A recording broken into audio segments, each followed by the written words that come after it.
ছাত্ৰ ছাত্ৰীয়ে নাজানে শিক্ষামন্ত্ৰীৰ নাম, মুখ্যমন্ত্ৰীৰ নাম। অসমৰ শিক্ষামন্ত্ৰীৰ নাম কি? অসমৰ মুখ্যমন্ত্ৰীৰ নাম কি?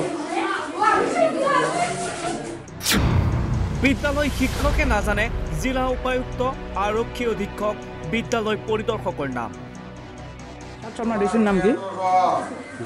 শৰৎ ডিচিৰ নাম কি? আমাৰ জিলা উপায়ুক্তজনৰ নাম কি?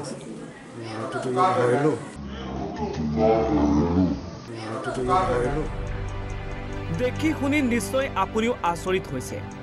এইখন অসম মুলুকৰে এইখন বিদ্যালয় হ'ল দক্ষিণ শালমৰা মানকাছাৰ জিলাৰ পিয়াজবাৰীৰ BM উচ্চ মাধ্যমিক বিদ্যালয়।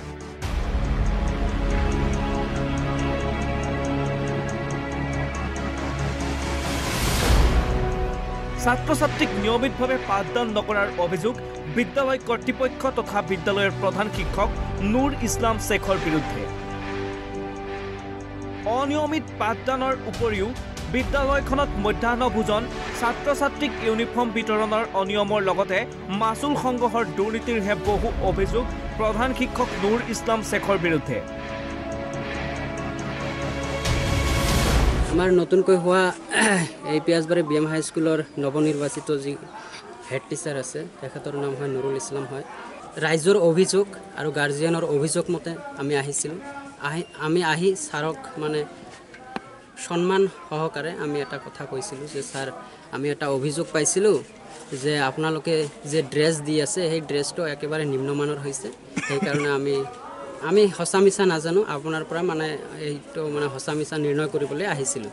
তো তেতিয়া আমাৰ ছাৰে কৈছিলে যে ঠিক আছে, তোমালোকে আহিছা, ৰিটাৰ্ণ লৈ অহা নাই, এইটো তো হোৱা নাই, এনেকৈ আহিব নালাগে আচলতে।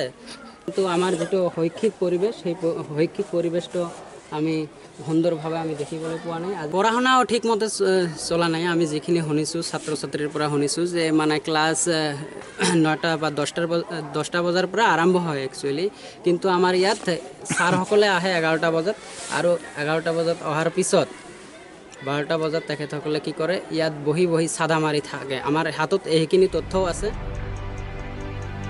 যাৰ ফলত দিনক দিনে বিদ্যালয়খনৰ ছাত্ৰ ছাত্ৰীৰ মাজত শৈক্ষিক মানদণ্ড নিম্নগামী হোৱা দেখা পোৱা গৈছে। দক্ষিণ শালমৰাৰ মানকাছাৰৰ পৰা ৰচিদুল ইছলামৰ ৰিপৰ্ট, ঈশান নিউজ।